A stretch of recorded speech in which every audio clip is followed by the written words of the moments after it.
Hello everyone, कैसे हैं आप सभी। आशा करता हूँ आप सभी स्वस्थ होंगे। दोस्तों, इस वीडियो में हम बात करने वाले हैं एसएससी सिलेक्शन पोस्ट फेज 13 के रिजल्ट के बारे में कि आपका रिजल्ट कब तक आ सकता है और आगे का प्रोसेस क्या होने वाला है। दोस्तों, सारा कुछ जानेंगे इस वीडियो में, तो इस वीडियो को पूरा जरूर देखिएगा और हमारे चैनल पर नए हैं तो इस चैनल को जो है जरूर सब्सक्राइब कीजिएगा। चलिए देख लेते हैं दोस्तों। पहले अगर बात करें दोस्तों रिजल्ट के बारे में, तो आपका जो रिजल्ट है दोस्तों, पहले यहाँ पे जो आपका आंसर के आया था आपका 26 सितंबर को। आप सभी लोग पता हो 26 सितंबर को आपका आंसर के आ गया था।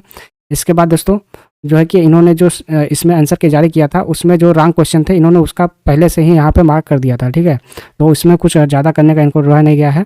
और दोस्तों, एसएससी का जो आपका एसएससी सीजीएल का रिजल्ट है वो अगले महीने में आने वाला है, तो उससे पहले ही आपका आने वाला है। ठीक है, तो आपका नवंबर में लगभग 25 तारीख के लगभग आपका आ सकता है। 25 नवंबर तक आपका जो है रिजल्ट आ सकता है दोस्तों इसका फेज 13 का। ठीक है, तो फेज 13 का रिजल्ट आपका 25 नवंबर तक जो है कि आ सकता है, उसके अंदर ही आ सकता है दोस्तों।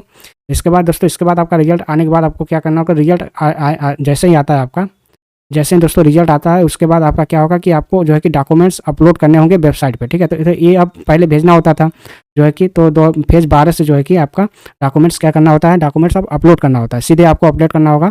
10 से 15 दिन, लगभग में 20 दिन का समय दिया जाता है आपको इसको अपलोड करने के लिए। तो वेबसाइट से पे ही आपका जो है कि जाकर के वहाँ पे अपलोड करना होगा। इसके बाद दोस्तों अपलोड करने के बाद, इसके बाद जब अपलोड कर देंगे तो उसको लगभग में 1 से 1.5 महीने बाद आपका क्या आता है, एक्सेप्टेड लिस्ट आता है। ठीक है, तो पहले आपका आता है एक्सेप्टेड लिस्ट की आपका जो है कि जो आपने अपने डॉक्यूमेंट्स दिया है उसमें जो भी मांगा रहता है, जो भी एक्सपीरियंस अगर मांगा है तो एक्सपीरियंस सर्टिफिकेट आपको देना होगा। अगर नहीं देंगे तो क्या हो जाएगा, आपका रिजेक्ट हो जाएगा। और अगर दिए रहेंगे सबसे सही सही तो आपका क्या हो जाएगा, एक्सेप्ट हो जाएगा। ठीक है, तो यहाँ पे आ जाएगा फिर इसके बाद एक्सेप्टेड लिस्ट और रिजेक्टेड लिस्ट। इसी में आता है आपका रिजेक्टेड लिस्ट भी आता है। ठीक है, तो इसमें रिजेक्टेड लिस्ट भी आपका आ जाता है। तो जो भी आपका रहता है रिजेक्टेड लिस्ट में, वो जो उनको जो है कि 10 दिन का आपका समय दिया जाता है, 10 से 12 दिन का। कि आपके पास अगर इसका कोई हो सही डॉक्यूमेंट्स तो आप भेज सकते हैं, नहीं तो फिर आपका रिजेक्टेड लिस्ट में हो जाएगा। ठीक है, तो जिनका एक्सेप्टेड लिस्ट में है उनका कोई टेंशन करने की बात नहीं रहती है कि कुछ होगा। उनका जो है कि आपका सही है सब कुछ, तब आपका एक्सेप्टेड लिस्ट में रहेगा नाम। ठीक है, इसके बाद क्या आता है, इसके बाद आपका जब यहाँ पे सारा कुछ हो जाएगा, फिर इसके बाद आपका लगभग में 1 से 2 महीने बाद लगभग में आपका आ जाता है आपका फाइनल एक्सेप्टेड लिस्ट। ठीक है, फाइनल एक्सेप्टेड लिस्ट आ जाता है। बहुत बहुत जो है कि रीजन में, जैसे ER रीजन हो गया, WR रीजन हो गया और KKR रीजन हो गया। ठीक है, तो इस सब में क्या होता है, ये फास्ट होता है थोड़ा सा। तो इस सब में जो है कि आपका फाइनल एक्सेप्टेड लिस्ट जल्दी आ जाता है। और वही NR रीजन की बात करें तो NR रीजन में बहुत ज़्यादा जो है कि लेट होता है। और इसमें जो है कि अभी तक देखेंगे तो फेज 11 का अभी पूरा नहीं हुआ है। ठीक है, तो बहुत ही जो है कि इसमें NR रीजन में आपका लेट होता है।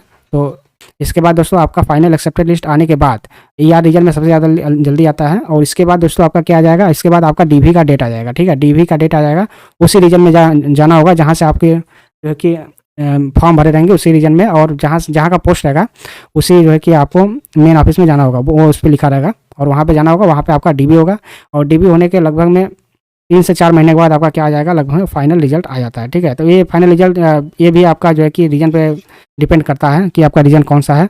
जैसे कि ER रीजन हो गया, ये सब रीजन में फास्ट होते हैं जो है कि रिजल्ट जल्दी जल्दी देता है। लेकिन यहाँ पे NR रीजन में ये रिजल्ट जो है कि जल्दी नहीं आता है। ये सब अभी देखेंगे तो अभी फेज 11 का जो है कि रिजल्ट अभी अटका हुआ है।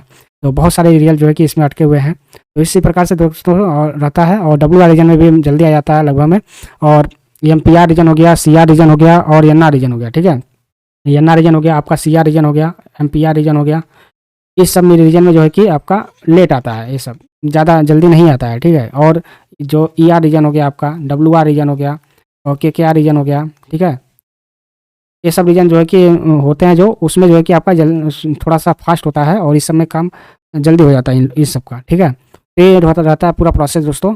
आपका रिजल्ट आने के बाद आपको डॉक्यूमेंट्स के लिए बुलाया जाएगा। फिर उसके बाद डॉक्यूमेंट्स जो है कि आप सेंड नहीं करना होता, आप सीधे आपको अपलोड करना होता है। फिर इसके बाद आपका एक्सेप्टेड लिस्ट आएगा, फिर इसके बाद आपका फाइनल एक्सेप्टेड लिस्ट आएगा, फिर इसके बाद DV होगा, DV के बाद सीधे आपका रिजल्ट आ जाएगा। ठीक है, तो ये प्रोसेस जो है कि किसी रीजन में बता रहे हैं, जो ये सब रीजन है इसमें जो है कि आपका लगभग में 1 साल लग जाता है। 1 साल, 1 से 1.5 साल लग जाता है इसमें। और NR रीजन में आप मान के चलिए 2 से 3 साल लग जाते हैं। 2 से 3 साल भी लग सकते हैं। अगर आपका जैसे MTS का पोस्ट हुआ तो उसमें ज़्यादा समय लग जाता है इस सब में। ठीक है, ER रीजन, MPR रीजन इस सब में जो है कि ज़्यादा समय लग जाता है। तो ये रहा दोस्तों इसके रिगार्डिंग पूरी जानकारी। आशा करता हूँ वीडियो आपको पसंद आएगी। दोस्तों, हमारे चैनल पर नए तो इस चैनल को जो है जरूर सब्सक्राइब करें और इस वीडियो को जरूर लाइक करें। थैंक यू फॉर वॉचिंग और जय हिंद, जय भारत।